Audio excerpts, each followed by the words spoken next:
Hey, so you're here. If you've seen the video title, you know what we're talking about today. That is the X-Men timeline. Now, it is complicated, it is messy, there is some things that we cannot be certain about, which is so annoying. So we're going to try and keep it simple and get you prepared for Deadpool and Wolverine this Thursday. And I'm just so excited for the film. Anyway, should we hop over and start talking about how the timeline works? To make it easy, one of the first things that we've done is we've bucketed stuff together as best as we can, and then we'll start drawing it out in a proper diagram. Now, if you've seen the one that we did before for the MCU timeline that takes us up to Loki season 1, I think, which card, so you can check that out as well, because you're going to need some of that information. We will be doing a whole new talk after we've seen the film, where we will discuss all the timelines, how everything's coming together, and what we can be looking forward to for Avengers 5 and 6. Anyway, so we have the Prime Timeline. The Prime Timeline consists of Wolverine Origins, X-Men First Class, X1, 2, 3 The Last Stand, The Wolverine, and the future parts of Days of Future Past, or Days of the Future Past. So make sure we say it correct. So that is like the original canon, you could consider, until Days of the Future Past, which is when they go back in time, which then continues the McAvoy timeline, which is X-Men First Class, the past of Days of the Future Past, then X-Men Apocalypse, where stuff happens. But Days of the Future Past, at the end of that, if I hope you've seen it, the Wolverine, Logan, gets captured by Stryker. Stryker is the one that has him in Wolverine Origins and basically sets him up as Weapon X. The events of Days of the Future Past change how Wolverine is taken in, and therefore change the entire aspect of this film. So this film is not canon to the McAvoy timeline, it is only canon to the Prime Timeline. That's something important to know. Then you have Dark Phoenix, where they set free Logan from the Weapon X program. So again, changing the canon of Origins, where he breaks himself out, he is set free. And then you have the New Mutants, which after rewatching it, definitely is part of the McAvoy timeline. Why do you say that, Nate? It seems completely standalone and shouldn't be part of any of these timelines. Well, what we get hinted at in this, well, not even hinted at, we get told directly, it's all related to the Essex Foundation. The Essex Foundation was introduced to us in Apocalypse. At the end of Apocalypse, we see, what was it at the end of Days of the Future Past? At the end of one of these two films, I can't remember which exactly, we see a bunch of vials being put into a briefcase of the Essex Foundation. So we know, therefore, that must be related to that, and therefore it all sort of syncs up. Plus, with the little information we've got, everything seems to just make sense, that that's where it's going. Who is Essex? Nathaniel Essex is very much known as Mr. Sinister, an amazing villain character who, depending on where you are in the comic stories, is either a mutant or a mutant fanatic, or, if you're where the current comic book stories are, a clone of Nathaniel Essex, one of four, all trying to become a god beyond time, essentially a dominion. And then you've got Deadpool 1 and Deadpool 2. Now, the reason why we have these separated is purely under the simple aspect that there is no hint as to if they're part of the McAvoy timeline or the Prime timeline. It just doesn't really tell me. there is also a piece I forgot to add in here, which is the secondary future of Days of the Future Past, which is definitely part of the McAvoy timeline. And then we have Logan. Logan definitely is standalone, and we'll talk about that as we start talking about these timelines. Anyway, shall we begin with getting the beautiful diagram going? So a lot of this, instead of you just watching me drawing diagrams like you're in some kind of lecture, it's just going to be me clipping and jumping back in once we've got certain things drawn. I will speed parts up so you're not just sat there bored. But we're going to draw the prime timeline first.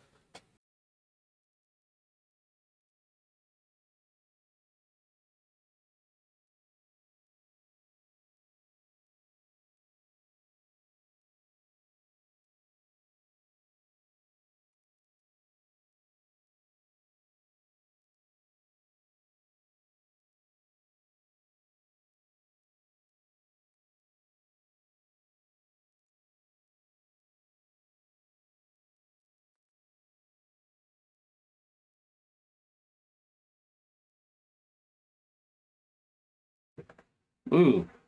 Oh no, I've got blinding lights. This is not going to be good. Anyway, we will zoom in now onto this.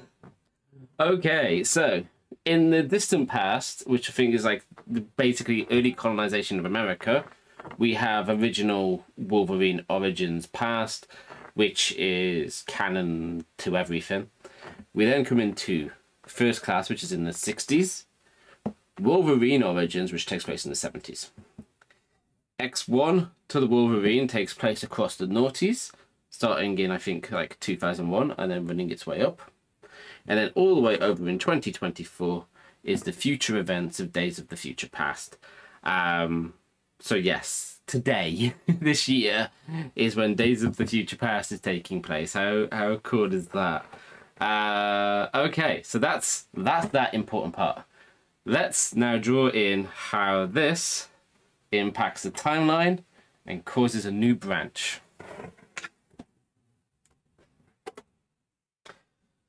So we basically have Wolverine sent to the past just here at the beginning of the 70s. So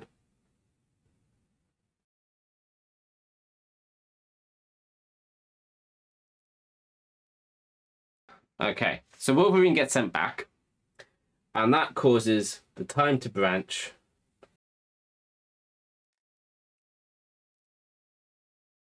Now, time travel is really common in the X-Men, be it Bishop coming back in time, be it Cable coming back in time, be it younger Cable coming back in time, be it Rachel Summers coming back in time. It happens a lot. Like, they're the repeating characters that have come back in time and caused changes. We've also had the past X-Men brought to the future as well to impact timelines and change stuff. So yeah, there's all kinds of possible ways that things can go. And one of the rules has always been in the X-Men and across Marvel is if a time traveler comes back in time and changes stuff, it's always a new branch in time. And that allows for this to exist without paradoxes being created. And that is an important feature, is that you cannot create a paradox if you have a multiverse as your concept. So if you start thinking about that, and you start thinking about time travel in our reality then, and currently one of the classic arguments is, well, you can't travel back in time because you would create paradoxes. And then you would not have the events happen for you to go back in time. No, because your time exists as one pocket of the multiverse, and when you go back and you interact and you make that change, the reality separates and they start to bubble off into their own sections of the multiverse. And that's what's going on in like this shows like What If and all that. You're seeing all those bubbles, and it's really cool. Of course, I say this as if it's science fact. It is not currently science fact. It is a hypothesis. There are several papers around the idea, And currently we are doing quantum mechanics experiments to see if it makes sense. And it is showing a strong likelihood that the multiverse concept is correct, but without significantly more data, we cannot say it is science fact. So this is key. Science doesn't just go, I've done the experiment once, therefore it's fact. We repeat, we redo, we gather data, we repeat, we redo, we gather more data, we write papers, we review it all, and eventually we all agree as a consensus from multiple people repeating and testing and checking that indeed that is the truth of our reality. And even then, we continue to question what is actually right, because that is the point. Science isn't about saying that's correct, let's move on. It's about making sure that we truly have revealed the truth. Anyway, that's a whole other conversation. Hi, I'm Nate. I trained in astrophysics. I went on and did start a PhD, but then was like, I want to go and make money. And now I'm here talking to you all over the wonders of YouTube and the internet and other pieces, but I still keep on top with the science. Anyway, I was drawing the McAvoy timeline. So let's kick back to some nice cozy music, and we're going to speed up as I draw in these points.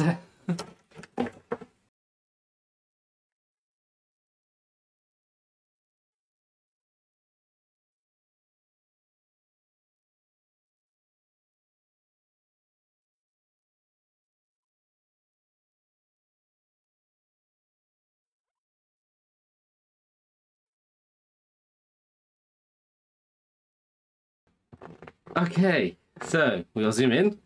So we have the Days of the Future Past, where Logan has traveled back in time and they prevent Mystique from killing Trask. By doing this, they stop the Sentinel program, and therefore they prevent the annihilation of mutants in the Days of Future Past future. These changes in time start to change lots of things. So we move on to X-Men Apocalypse, which is in the 80s.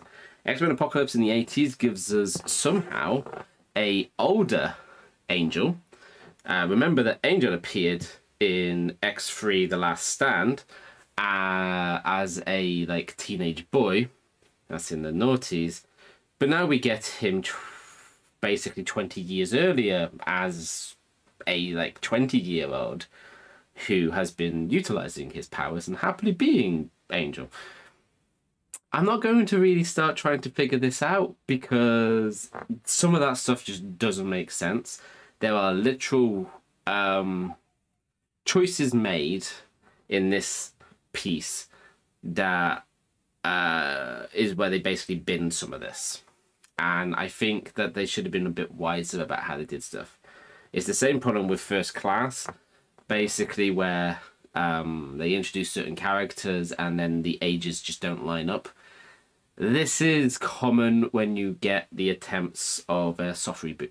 Anyway, so X-Men Apocalypse takes place in the 80s. And then we have Dark Phoenix in the 90s.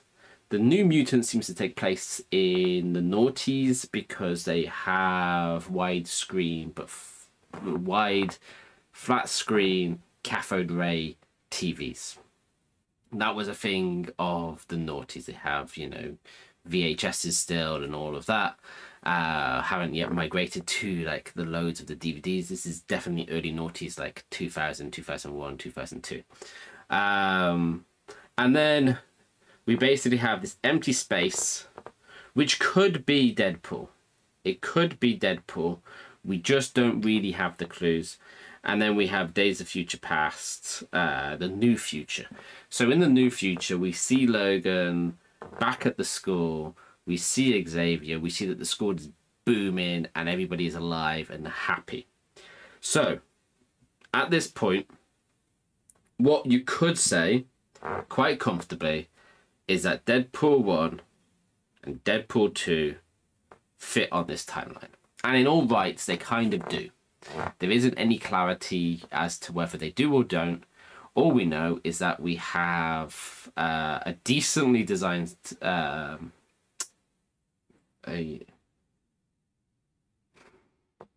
really brain. We have a decently designed Colossus, unlike back here, which had a bad designed Colossus because they had skinny Colossus, which didn't really make sense. So it can work, but commonly agreed is that Deadpool is on the Deadpool timeline, as we dub it, because there isn't anything in it completely to lock it in.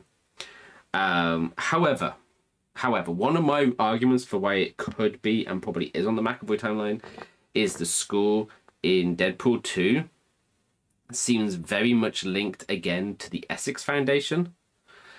Also, is very clear that in Logan, it's very clear that it's not linked to Logan, and I will explain that in a minute. So, let me just draw on Deadpool 1 and Deadpool 2.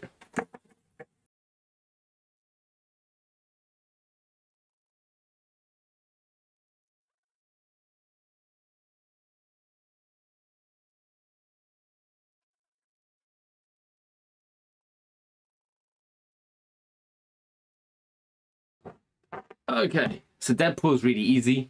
The first one is the year it released. It's in 2016, and then 2 years later, in 2018, Deadpool 2 comes out, and they actually are legitimately a 2-year gap between the stories. So that is actually kind of nice.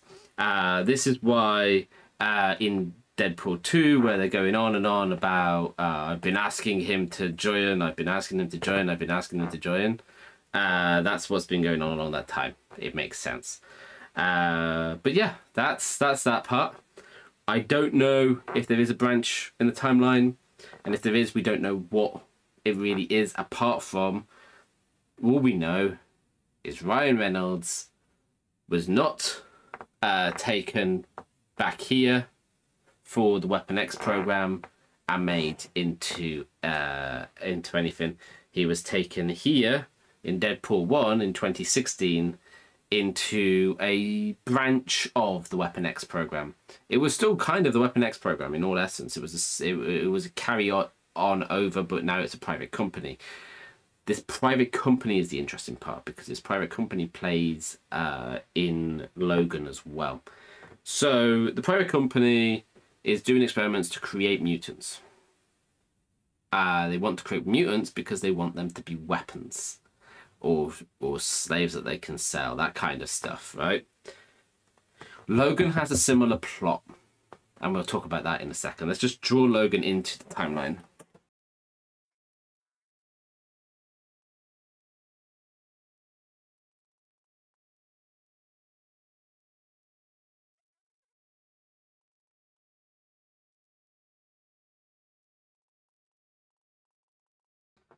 Okay, so here is the last timeline. So, what we know is along the McAvoy timeline, something occurs where this company, the same company that's in Deadpool, infects the mutants. They infect them using wheat. Just wheat in general. They get it in the food supply. It's throughout all the food. It is a virus that destroys the X gene, deactivating the ability for mutants to procreate. So no more mutants can be born. That's what happens here 20-something years before the events of Logan. Now, during this time, all of the other mutants who do exist have been consuming food. It wasn't discovered until somewhere in like the early 2020s that this had happened, that there was something in the food. Just mutants started to stop being born. When they discovered this, it was already too late, because all the mutants that did exist were now heavily, badly infected. And as such, you start to see things like we've got to see in the film. So Professor Xavier starts to have seizures. These seizures lead to him not being able to control his powers. He starts to have essentially dementia. And that's bad, right? And it results in the X-Men, most of the X-Men being killed off in about 2025, and the school collapsing and being destroyed. In that same aspect, Logan, his healing powers start to weaken until they no longer work, and then he succumbs to adamantium poisoning. So the adamantium that's in his body is poisonous. It's a heavy metal. It's highly toxic to any creature if it's consumed. And Logan is completely coated in it, which means that his mutant healing factor is always healing against the adamantium in his body.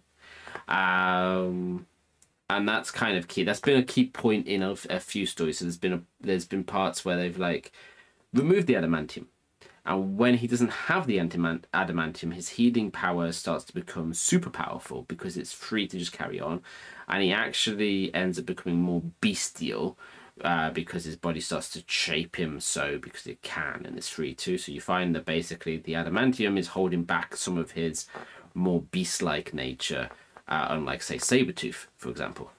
But anyway, yes. So this is the timelines as we know them. And we now have in 2024 Deadpool 3. This is where it's going to kick off. And we know that it's going to have the TVA. Now, if you haven't watched our other video where we talk about the TVA, I'll quickly give you a rundown. So if we just draw this little circle here, imagine this as a place outside of time. It has the ability to see all of time, and it can scan forwards, backwards, on any of the branches. That's what the TVA is. They exist outside of time. However, they also have their own time. So you can kind of see that as like a secondary time axis in a way. So their time is going on, and that's linear, while all of this exists all at once.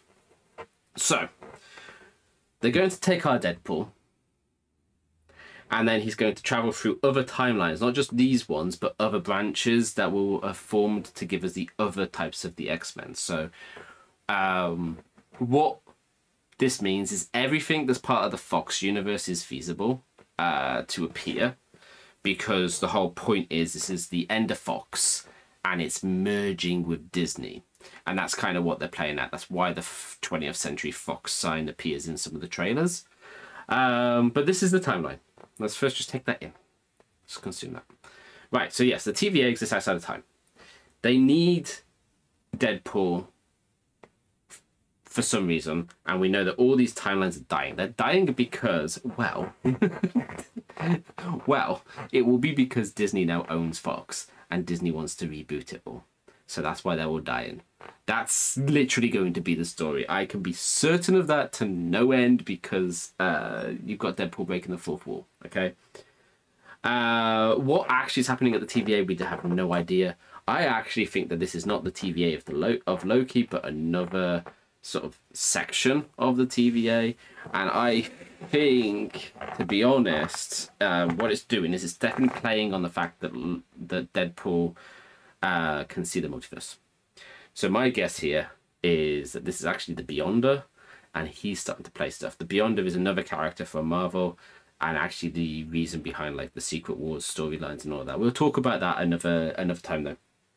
So you've got all the information that you need here, and these guys sit outside of time, and they can see not just the X-Men timeline, but the MCU timelines, all of it, right? And the other Fox franchises that I think might make an appearance is the Fantastic Four, because that can fit, and it looks like there might be a Fantastica in this place at the end of time. So the other part where everyone's like in the trailer battling for what looks like a Mad Max setting. If you haven't seen Loki again, it's the place at the end of time. It's where the TVA dump all the timelines that they destroy themselves. And so there's going to be all kinds of stuff going on there. But yes, I think that what we're going to have is, off of the McAvoy timeline, I think we're going to have a timeline where Logan refuses to join the X-Men, and that's where things go wrong. It's either going to be that, or he creates his own version of X-Force and gets people killed. It's going to be a dark timeline that one of the Logans is from. But yeah, I don't think there's anything else I can really talk about without seeing the film. So I hope this helps. I hope that the MCU timeline video also helps. And we will catch you on the other side of Deadpool and Wolverine. And we will review the film.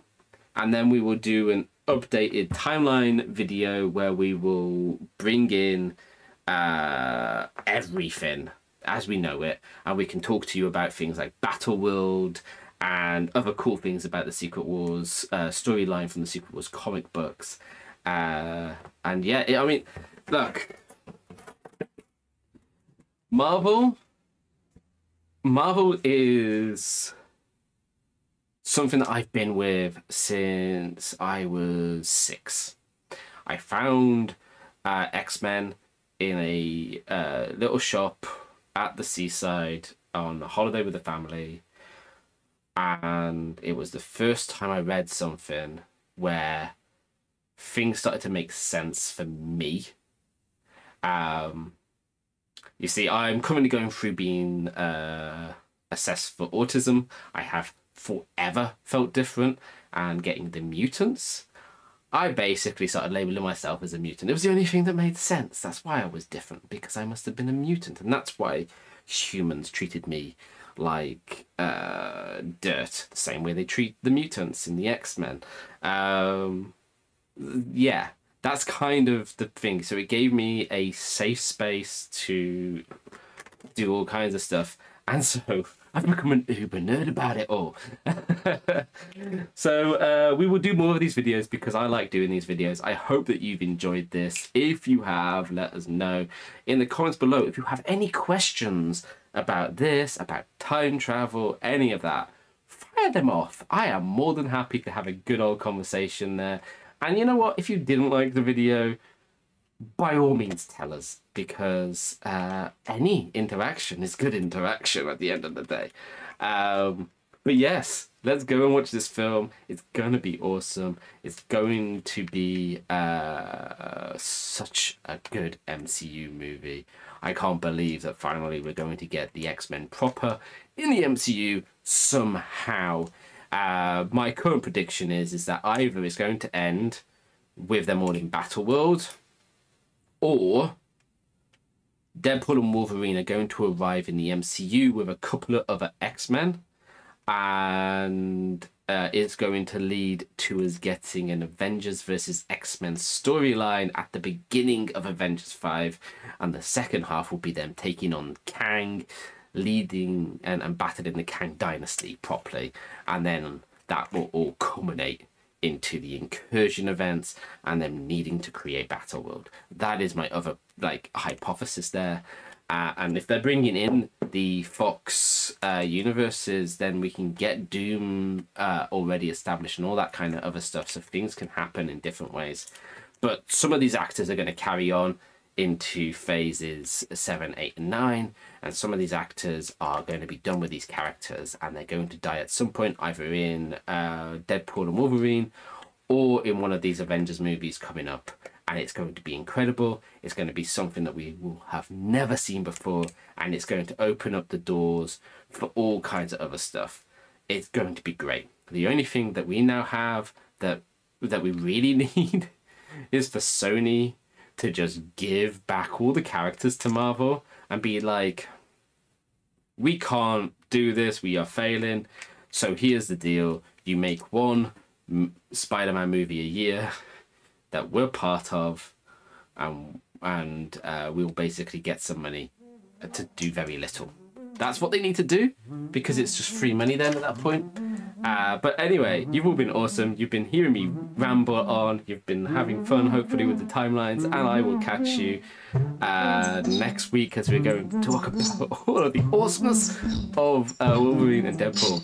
And until then, keep it geeky. Keep it geeky.